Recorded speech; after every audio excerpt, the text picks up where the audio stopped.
Viewer discretion is advised.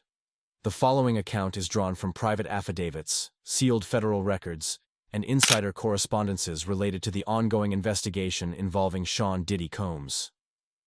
This material was never cleared for public release until now. Courtroom, Day 28. Just before the afternoon recess, a white envelope was hand-delivered. No press notification, no announcement. Inside, 6 pages, 2 exhibits, and a name. Printed in block letters on the inner tab.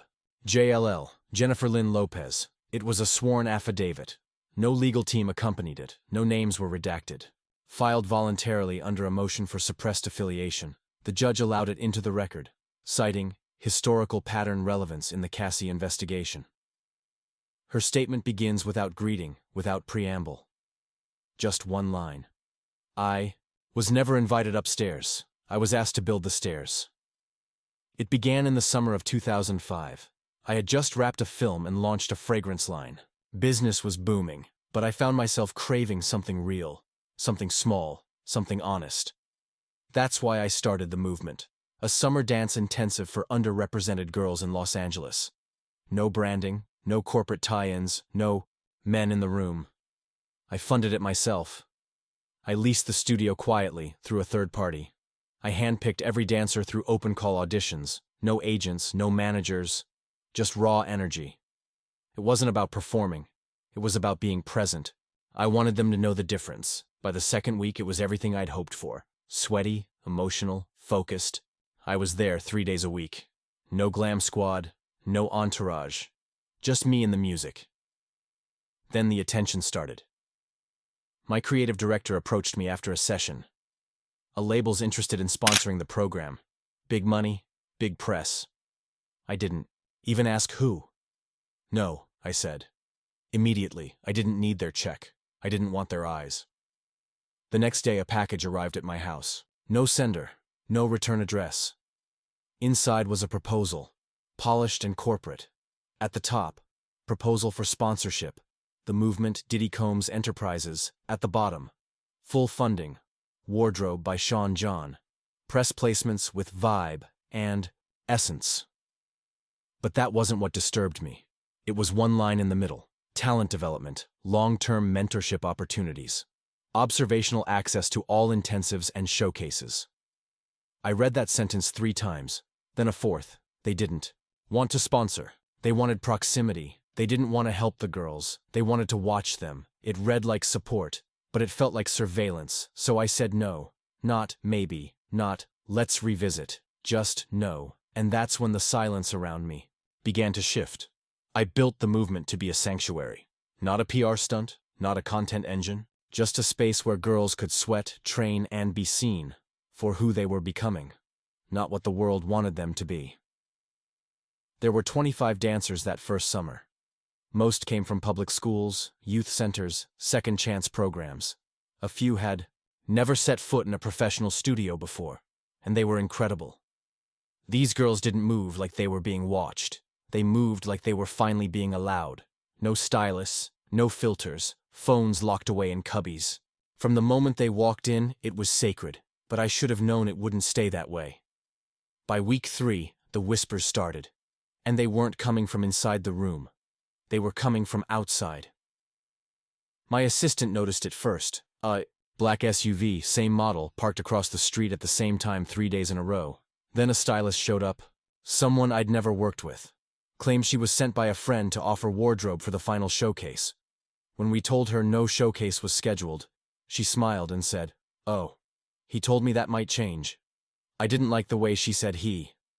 Then, a scout, definitely label affiliated, tried slipping in through the back during a water break.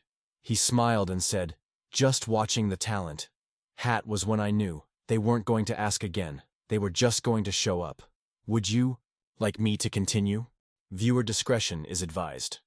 The following account is drawn from private affidavits, sealed federal records, and insider correspondences related to the ongoing investigation involving Sean Diddy Combs. This material was never cleared for public release until now. Courtroom, Day 28. Just before the afternoon recess, a white envelope was hand-delivered. No press notification, no announcement. Inside, 6 pages, 2 exhibits, and a name. Printed in block letters on the inner tab. JLL, Jennifer Lynn Lopez. It was a sworn affidavit. No legal team accompanied it, no names were redacted. Filed voluntarily under a motion for suppressed affiliation. The judge allowed it into the record, citing historical pattern relevance in the Cassie investigation. Her statement begins without greeting, without preamble. Just one line. I was never invited upstairs. I was asked to build the stairs. It started in the summer of 2005. I had just wrapped a film and launched a fragrance line. Business was thriving, but I was craving something real, something quiet and grounded. That's when I created The Movement, a summer dance intensive for underrepresented girls in Los Angeles. No branding, no corporate backers, no men in the room. I paid for everything myself, leased the studio through a third party, and selected every girl from open call auditions. No agents, no managers, just presence. It wasn't about performance. It was about honesty. By week 2, it was everything I dreamed. Raw, focused, emotional. I came 3 times a week. No glam, no entourage. Just me and the music. Then came the attention. My creative director approached me after a session. A label wants to sponsor. Big money. Big press. I didn't ask who. No, I said. Immediately. I didn't need their money and I didn't want their gaze. The next day, a package arrived at my house. No name. No return address. Inside was a corporate proposal. Proposal for sponsorship.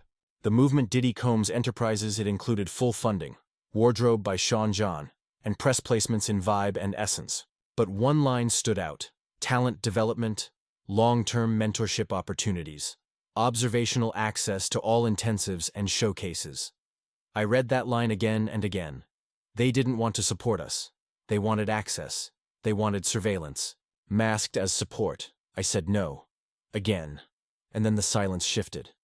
I created The Movement to be a sanctuary, not a pipeline. A place where girls could sweat, stumble, and grow without anyone turning them into content. 25 dancers filled that summer. Most came from public schools, second-chance programs, places where talent rarely gets noticed. A few had never danced in a professional studio before, and they were brilliant. These girls didn't move like they were performing. They moved like they were finally being allowed. No stylists, no cameras. Phones locked in cubbies the minute they entered. It was sacred, but I should have known it couldn't stay untouched. Week 3, things got strange. My assistant noticed a car parked across the street. Same make, same time, 3 days in a row. Then a stylist I didn't know showed up, saying a friend sent her to offer wardrobe for our final showcase. We told her there wasn't one. She smiled and said, "He told me that might change." I didn't like the way she said he. Then a scout, definitely label affiliated, slipped in during a break and said, "Just watching the talent." We shut it down immediately. No visitors, no observers, no outside access. If you weren't there on day 1, you weren't getting in, period. But then something more disturbing happened. The girls started appearing on casting lists for jobs they'd never auditioned for. 1. A 17-year-old from Phoenix showed up in a grid for a commercial campaign. Another was approached outside the studio by a man who said he'd seen her dance. But she hadn't performed anywhere else, only in my camp. That's when it hit. Me. They were already watching. They didn't need cameras, they didn't need permission, they just needed access. Any access, and I was the door. That's what I couldn't unsee. That's what I couldn't forget. So I locked it. A few days later, the official offer arrived, on letterhead this time. Combs Enterprises. I held the packet in my hands and thought, they really think I'm going to say yes now. The letter was formal. Dear Miss Lopez and the Movement Leadership Team. Cute. There was no team. Just me and the girls. The first paragraphs were full of praise. A revolutionary step toward reimagining mentorship. An inspirational platform. Then came the deal. Full funding, wardrobe by Sean John, press coverage, and mentorship liaisons, and buried in paragraph 3. We believe this platform may surface early-stage talent suitable for long-term mentorship relationships within the Combs network. I read it 3 times. Then I called my lawyer. He flagged 3 clauses immediately. No requirement of participant representation to accept offer. Observational presence need not be disclosed to participants. COMAMS affiliated. Personnel may attend workshops at discretion of sponsoring entity, I said. Excuse me, that's not a proposal. That's a pipeline. They didn't want to empower the girls. They wanted me to identify them, prepare them, hand them over. This wasn't a partnership. It was a disguise. Their presence cloaked in my credibility.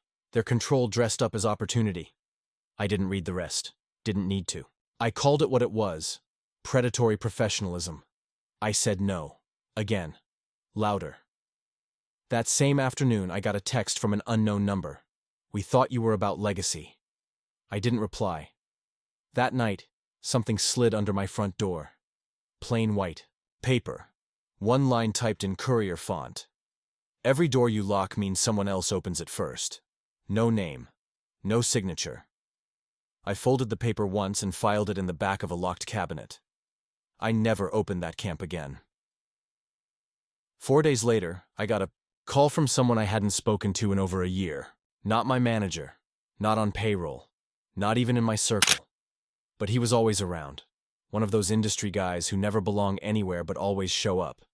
He used to work H&R. Ran talent development for a label that doesn't exist anymore. Not publicly, anyway. The call was short, no small talk. He said, "Forget the letter, that was optics." Then he said, "The camp doesn't need funding. It needs access. Let him watch." That's when my stomach dropped. I knew exactly who him was. Still, I asked, "Who's him?" He said, "You already know." I didn't respond, just listened. He's not asking for contact. Not asking to interfere. Just 1 visit, 1 mirror session, no names, no cameras, just energy. Then he said the part I'll never forget. He likes watching before they know what they are. I sat there frozen, before they know what they are. I asked, "Are you talking about minors?" He laughed, not playfully. Like it was a dumb question. It's not about age, it's about silence. The best ones are quiet. They don't ask questions. They just want to be seen. I hung up. Not in anger. Not in tears. Just in clarity, that was the moment the subtext became text. The masks came off. No more proposals. No more mentorship language. This wasn't about lifting girls up. It was about watching them while they were still reaching. The next morning, my assistant found an envelope under my car's windshield wiper. White, courier font. 1 word. Inventory. Inside was a sheet of names. Some I recognized, some I didn't. All girls from the program. XT to each name, typed in red. In progress. Ready, muted. There was no note, no signature, no explanation. But I understood what I was looking at. That wasn't a guest list. That was a readiness rapport someone had already been watching, and I had let them in. I shut the entire camp down that afternoon. No warning, no final showcase, no graduation ceremony. I refunded the remaining budget. Told the staff the movement wouldn't return the next summer.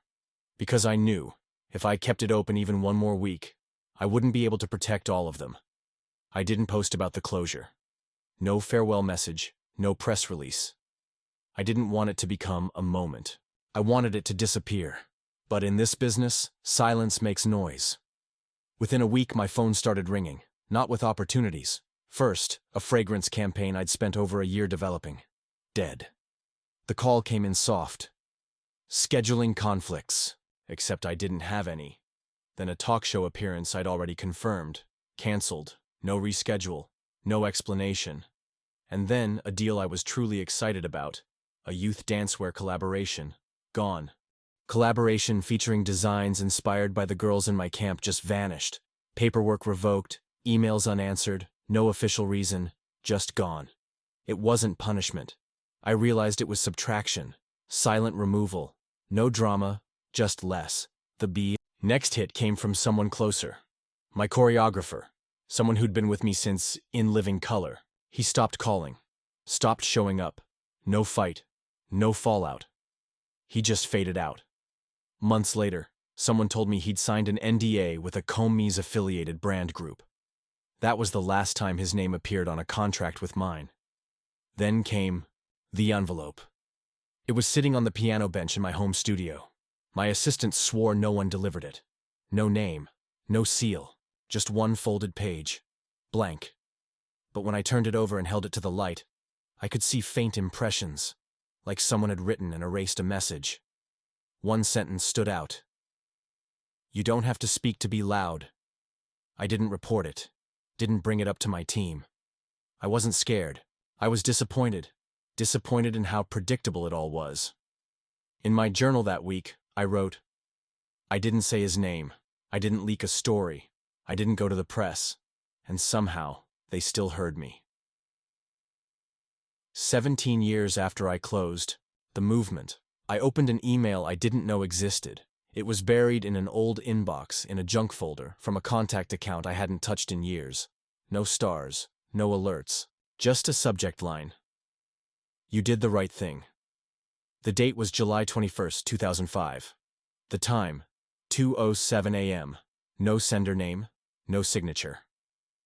I opened it slowly, like it might still hurt. This is what it said. "You probably don't remember me. I worked on the back end of the sponsorship proposal. Not directly under him, but close enough to know how it works.